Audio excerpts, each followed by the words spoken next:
Hello everyone. आज से हम स्टार्ट करेंगे यूनिट थर्ड। तो यूनिट थर्ड का जो फर्स्ट टॉपिक है आपका वो है कैनोनिकल प्रोडक्ट। सबसे पहले देखें कैनोनिकल प्रोडक्ट क्या होती है, देन हम देखेंगे Jensen formula and Poisson Jensen formula.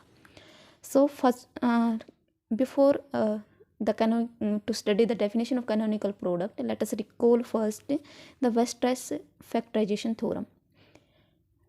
As we already studied this theorem in unit number first, Weierstrass factorization theorem for entire function, and the statement of this theorem is let fz be an entire function with a 0 of multiplicity m greater than equal to 0 at z is equal to 0.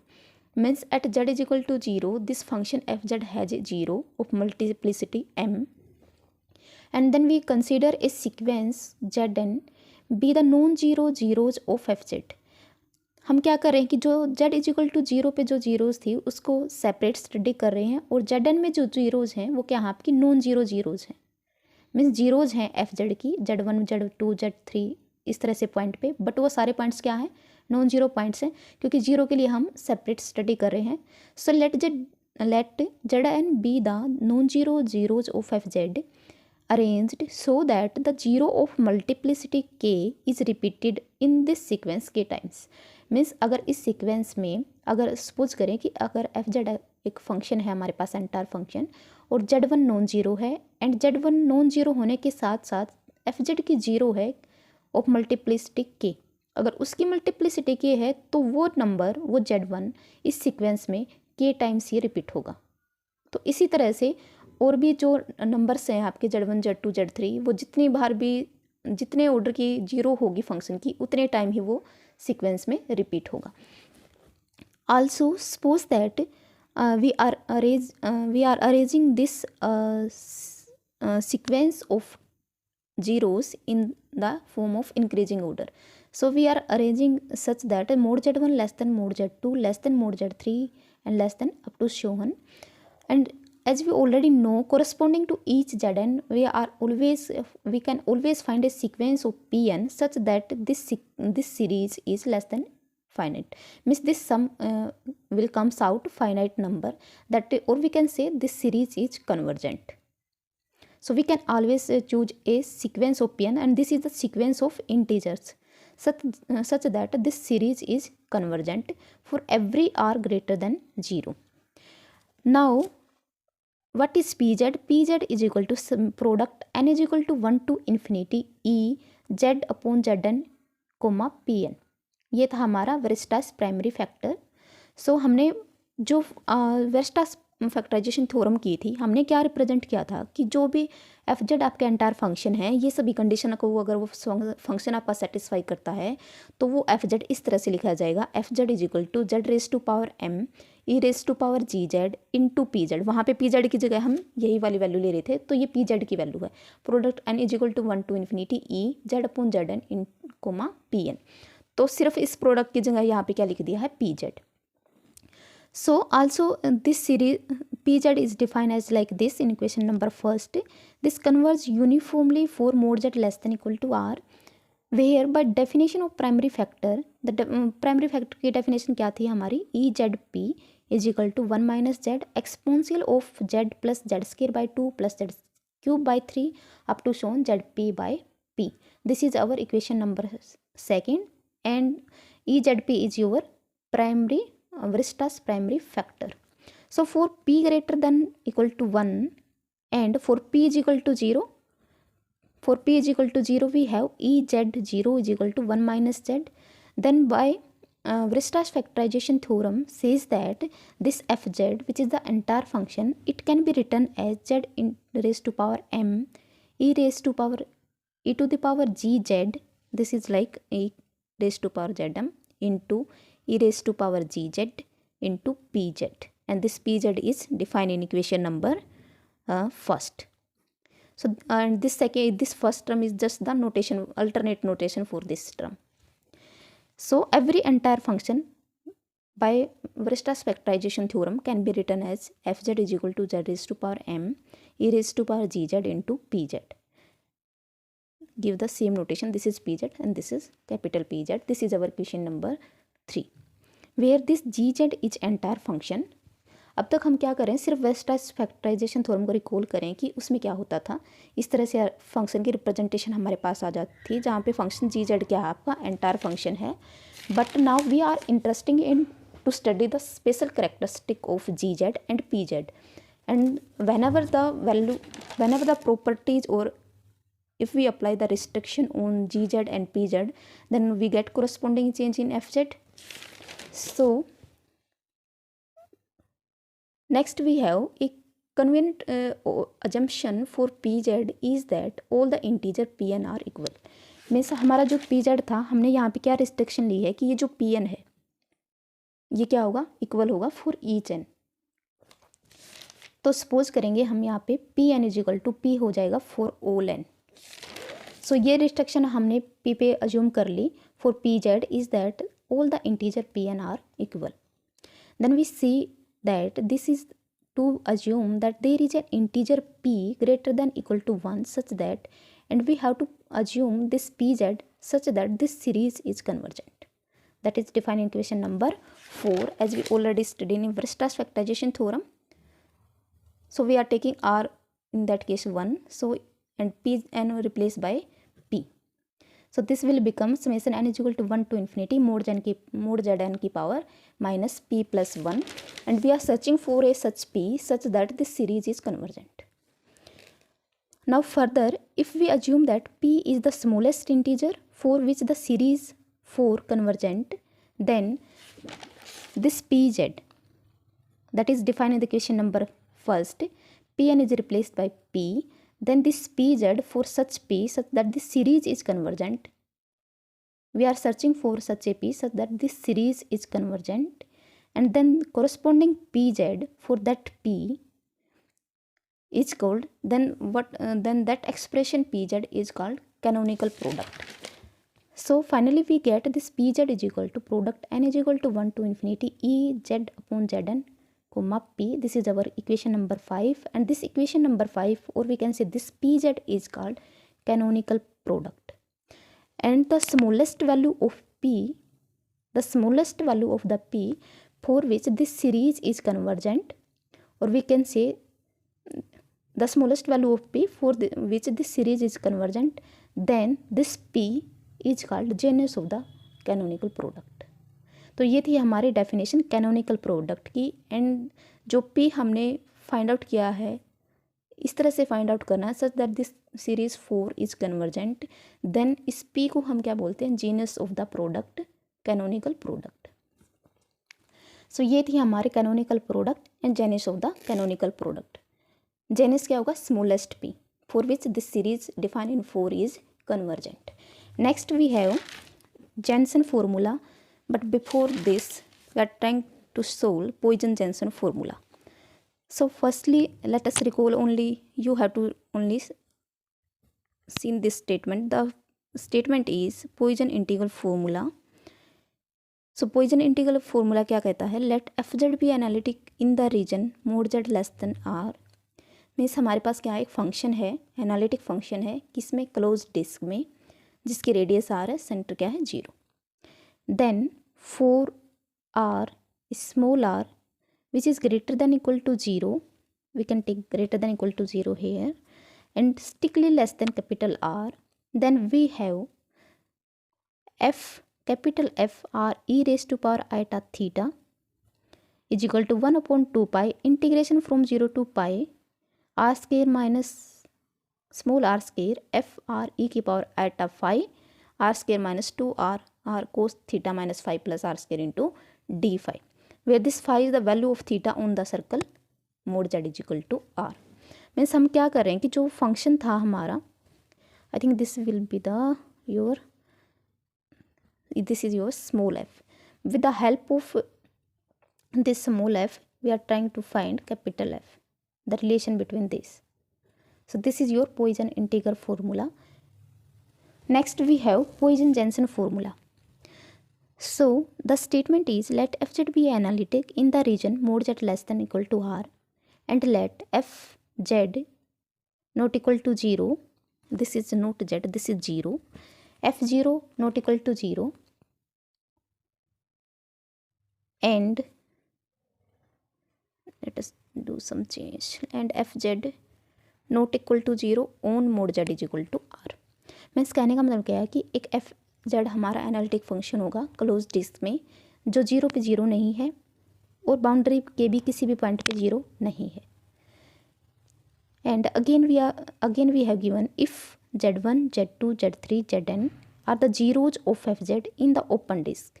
Means ये जो z1 z2 zn है ये zeros हैं inside the domain, and हमारी domain क्या है close disc. तो inside वाले पॉइंट्स पे ये जो z1 z2 zn है ये ओपन डिस्क में लाई करेंगे, बाउंड्री पे नहीं होंगे, क्योंकि बाउंड्री पे हमने अज्यूम किया कि फंक्शन 0 वैल्यू किसी भी पॉइंट पे नहीं होगी फंक्शन की 0 वैल्यू, और सेंटर पे भी जो डिस्क का सेंटर पे है उस पे भी फंक्शन की वैल्यू 0 नहीं है। ये हमारी अजम्पशन है। And then we are taking z1 z2 zn are the zeros of F Z in the open disc repeated according to their multiplicity and z is equal to R e की power eta theta, and the relation between capital R and small r is r greater than equal to 0 and less than r, then we have to show log of mod fz is equal to minus summation I is equal to 1 to n log of r square minus zi conjugate z divided by r z minus zi plus 1 upon 2 pi integration from 0 to 2 pi and this term. This is the denominator sum plus r square and d5. So proof हमारा है for this. With the help of this factor, we can consider a function capital Fz, and this capital Fz is defined as, consider the function capital Fz which is equal to Fz product I is equal to 1 to n r square minus zi conjugate z divided by r z minus zi. This is our question number first. Now what we have to given, this Fz has, सबसे पहले हम क्या prove करेंगे कि f z analytic होगा। Secondly हम prove करेंगे कि f z not equal to 0 होगा on mod Z less than equal to r पे। ठीक है, तो यहाँ पे जो एफ जेड है according to statement f z has a zeros at z1 z2 z3 zn पे जीरोज गिवन है। तो एफ जेड की क्या रिप्रेजेंटेशन हो सकती है, तो एफ जेड किस तरह से लिखा जाएगा, f z can be written as z minus z1 z minus z2 z minus z3 and up to shown z minus zn and this is your g z. And इसके साथ में जो condition होती है वो क्या होती है कि जी जेड आई पे 0 नहीं होगा for all i greater than equal to less than equal to n। Means g z की वैल्यू z1 z2 zn किसी पे भी 0 नहीं होगी, क्योंकि अगर 0 हो जाएगी तो वो फिर रिपीट होना स्टार्ट हो जाएंगी। तो एफ जेड हमारा इस फॉर्म में लिखा जाएगा। So now we are considering a function capital F Z which is equal to small F Z product I is equal to 1 to n R square minus Z I का conjugate Z R into Z minus Z I. हमने ये function suppose किया है और इसको आप याद रख सकते हैं इसकी हेल्प से। ठीक है, कैपिटल एफ जेड लेना है, देन एफ जेड इंटू हमने लेना product of this quantity. Now we have to show this f Z is analytic. अब कोई ये फंक्शन एफ जेड एनालिटिक होगा कब हो जाएगा, डिनोमिनेटर में हमारे पास 0 नहीं बनना चाहिए। तो एफ जेड क्या लिखा जाएगा, with the help of this f z can be written as z minus z1 z minus z2 z minus zn and this is your g z. And जैसे ही हम प्रोडक्ट ओपन करेंगे तो हमारे पास क्या आ जाएगा, r square minus z1 conjugate z r square minus z2 conjugate z and ऐसे ऐसे करते करते हमारे पास आ जाएगा zn conjugate z। And denominator में हमारे पास क्या आ जाएगा, r z minus z1 z minus z2 and up to shown z minus zn। तो जो ये कॉमन फैक्टर है जो हमारे पास किसकी हेल्प से आया, एफ जेड की हेल्प से। एफ जेड की रिप्रेजेंटेशन है क्योंकि z1 z2 zn क्या है, जीरोज हैं एफ जेड की। तो एफ जेड इस तरह से लिखा जाएगा। हमने ये वैल्यू यहाँ पे पुट कर दी, डिनोमिनेटर में भी यही फैक्टर आ रहे हैं, तो ये सभी के सभी फैक्टर आपके क्या हो जाएंगे, कैंसिल आउट हो जाएंगे। तो जो एफ जेड आपका बचेगा वो बचेगा G Z into product I is equal to 1 to n this is R square minus Z I conjugate Z and this is R. So इस तरह का फंक्शन आपके पास बचेगा। अब इस फंक्शन की क्या है, कोई भी जीरो डिनोमिनेटर में कहीं भी जीरो नहीं बनेगा, तो हम बोल सकते हैं this f Z is analytic in mod Z less than equal to r. इस क्लोज डिस्क के हर पॉइंट पे ये फंक्शन क्या है, वेल डिफाइन है, कहीं भी जीरो डिनोमिनेटर में जीरो नहीं आएगा, तो ये फंक्शन हमारा। एंड जी जेड आपका क्या है, एनालिटिक गिवन है, एफ जेड एनालिटिक था तो ये जी जेड भी क्या होगा, एनालिटिक, ये प्रोडक्ट भी आपकी क्या है, एनालिटिक। तो completely this function f z भी आपका क्या हो जाएगा, analytic in mod Z less than equal to r. Secondly we have to prove this f Z is not equal to zero for all z belongs to mod Z less than equal to r. So finally after reduction this fz is written as gz I is equal to 1 to n r square minus zi conjugate z and this is your r। अब fz हमारा zero हो सकता है कब, जब ये product हमारी क्या हो, जीरो। तो यहाँ से हम लिख सकते हैं product i is equal to 1 to n r square minus zi conjugate z equals to zero. तो हम ये शो कर दें कि ये जो क्वांटिटी है ये जीरो नहीं होगी। तो ये देखिए r square minus Z I का कॉन्जुगेट इंटू जेड, तो आर हमारा क्या होगा, जेड इंटू जेड कॉन्जुगेट क्या लिखा जा सकता है, मोड जेड का whole square. And mod z क्या है, according to our domain is, mod z की वैल्यू क्या है, आर स्क्वायर। तो यहाँ पे हम लिख सकते हैं Z into Z conjugate minus Z I का कॉन्जुगेट जेड, राइट। तो यहाँ से हम लिख सकते हैं Z, Z conjugate minus Z I का कॉन्जुगेट। अब हमें देखना है कि ये वैल्यू, ये एलिमेंट, ये जीरो कब हो सकता है, जब ये इक्वल हो, ठीक है। तो यहाँ से हम क्या कर सकते हैं, मोड जेड आई अगर ये इक्वल टू जीरो है तो इस तरह से हमारे पास क्या आएगी, कंडीशन आएगी। अब ये इक्वल है तो इनका मॉडुलस भी इक्वल होगा, बट अब जेड जो था हमारा, Z conjugate modulus, Z mode हमारा क्या होगा, मोड जेड क्या होता है, आर, मोड जेड कॉन्जुगेट भी क्या होगा, आर। तो ये क्वांटिटी तो हमारी आर है, ये लेफ्ट साइड वाली। एंड जैसे ही हम जेड आई का कॉन्जुगेट लेंगे, z I conjugate, and i जो आपका है greater than equal to 1 less than equal to n, तो यहाँ से हमारे पास बनेगा जेड वन का कॉन्जुगेट, जेड टू का कॉन्जुगेट, इस तरह के टर्म आएंगे। बट हमें बताया कि जो जेड आईज हैं वो कहाँ पे बिलोंग करते हैं, mod Z less than r, means ये बाउंड्री के पॉइंट तो हैं ही नहीं। अगर बाउंड्री के पॉइंट नहीं है तो इसका मॉडुलस कभी भी आर के इक्वल नहीं आएगा। तो ये आर के इक्वल नहीं है, ये आर है और ये आर के इक्वल नहीं है, तो ये सम कभी भी जीरो नहीं होगा। ये डिफरेंस अगर हम निकालें तो कभी भी जीरो नहीं होगा। एंड जेड हमें सपोज करना है कि जेड हमारा क्या है, नॉन जीरो। तो इस तरह से हमने प्रूव करना है कि जो कैपिटल एफ जेड है वो एनालिटिक है क्लोज डिस्क में, ये यहाँ से आ जाएगा। एफ जेड की रिप्रेजेंटेशन लेनी है, then we have to show this f Z is not equal to zero for all z belongs to the, for all z which is the point, which are the point of the closed disk which is mod z less than equal to r.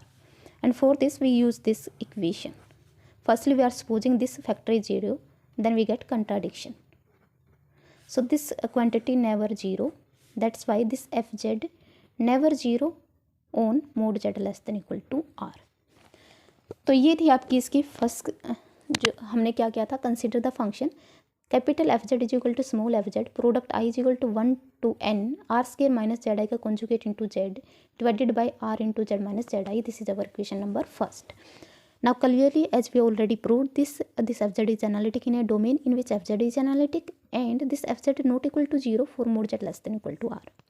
Hence this fz is analytic and never vanish on an open disk. अब ये are disc पे ही अगर zero नहीं है तो इससे छोटी अगर रो रेडियस ले हम आर से छोटी तो उस पर भी जीरो नहीं होगा। So this capital F Z is analytic and never vanish on any open disc mod Z less than rho for some row which is strictly less than r. Also this mode of fz is equal to small f z का mode on the boundary of a larger circle that is for the capital radius r. तो अगर हमारे पास क्या था, fz जो था हमारे पास वो था small fz, product i is equal to 1 to n, this is r square minus Z I conjugate z upon r z minus Z i, right. Now we have to prove this mod fz is equal to mod of small fz, but according to definition this mod fz is equal to mod of fz into product I is equal to 1 to n r square z I r square minus zi conjugate into z. This is r z minus zi, and this is equal to mod of small, and this whole quantity is equal to mod of fz. Right, now we are trying to show this modulus of the capital fz is equal to the modulus of small fz. So to show this we have to prove this product I is equal to 1 to infinity r square minus zi conjugate into z r minus z into zi, and this whole modulus equal to 1. अगर हम इसको equal to 1 दिखा दें तो हमारे पास ये condition आ जाएगी. तो इसको इक्वल टू 1 दिखाएंगे, हमने किस पे दिखाना है, on mod z is equal to r. Means जो हमारी डिस्क क्लोज डिस्क थी mod Z less than equal to r, उसकी बाउंड्री पे हमने इसको क्या दिखाना है, 1. तो यहाँ से जो जेड की वैल्यू है वो क्या आ जाएगी, आर ई की power eta 5, and this is 5 और angle lies between 0 to 2 pi. Here we are using small r for the small radius r. अगर हमारा सर्कल स्मॉल r का रेडियस का सर्कल है तो हम ले रहे हैं e की पावर एटा थीटा. तो कैपिटल R के लिए हम ले लेते हैं अलग एंगल, दैट इज़ 5. तो इस तरह से हम इसको कंसीडर कर लेंगे. अब ये जो मॉडुलस वैल्यू है ये आपकी किस तरह से लिखी जा सकती है, product I is equal to 1 to n, because mod Z1 mod Z2 mod Z3 इस तरह से अगर हमारे पास है तो इसको लिख सकते हैं mode Z1 into mod Z2 into mode Z3, इस तरह से लिखते हैं, क्योंकि ये वैल्यू होती है मॉडुलस की, mod Z1 into Z2 is equal to mod Z1 into mod Z2. तो प्रोडक्ट पे है तो अलग अलग पे अप्लाई हो जाएगा. तो प्रोडक्ट यहाँ से बाहर आ जाएगी, and we get r square minus Z I conjugate z. This is r z minus zi. So now replace z by capital R into e की power eta 5. This is product I is equal to 1 to n. This is r square minus zi conjugate r e की power eta 5, and this is your r. This is r e की power eta 5 minus zi. Right? तो यहाँ से हम r common ले लेंगे तो हमारे पास फाइनली क्या बचेगा, r i is equal to 1 to n. r से r कैंसिल होगा, सो ऊपर आपके पास क्या बचेगा, r जेड आई कॉन्जुगेट e की power eta 5.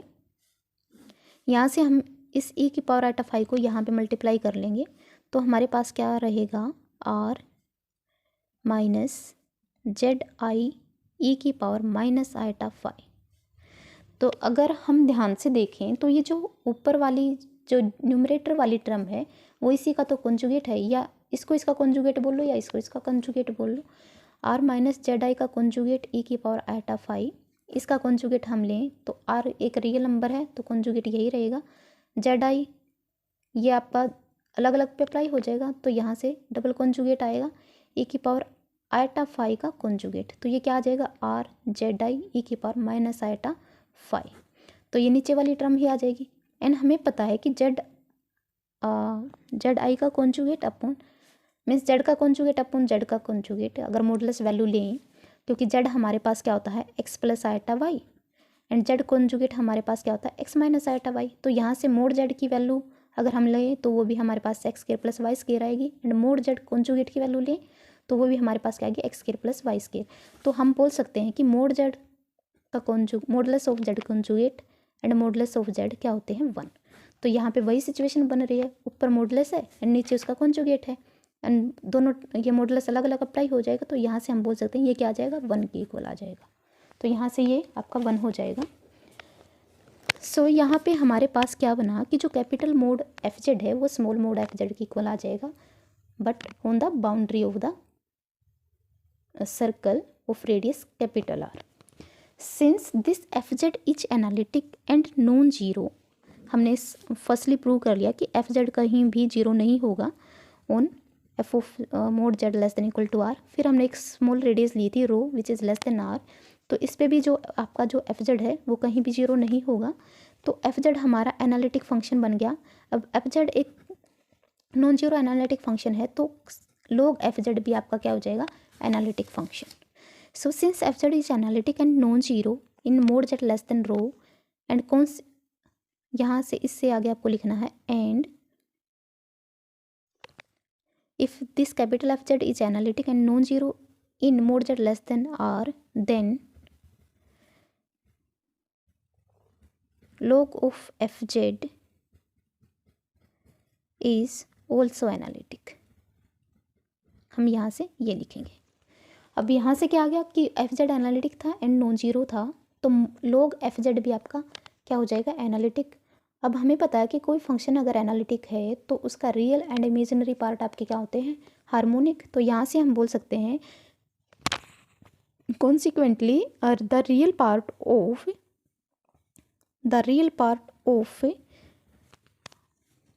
log F Z is harmonic. Harmonic होगा यहाँ पे. तो अब देखेंगे कि log जेड की वैल्यू हमारे पास क्या होती है, log of mod Z plus I argument of Z. इस तरह से आपका log जेड लिखा जाता है, इस तरह से log of mod Z plus I argument of Z. तो अगर ये हमारे पास फंक्शन है log एफ जेड, हमारे पास क्या आ गया, एनालिटिक आ गया. तो इसका जो रियल पार्ट है वो क्या हो जाएगा आपका, हार्मोनिक. और इसका रियल पार्ट क्या आएगा, log of mod F Z. ये इसका क्या पार्ट होगा, रियल पार्ट होगा.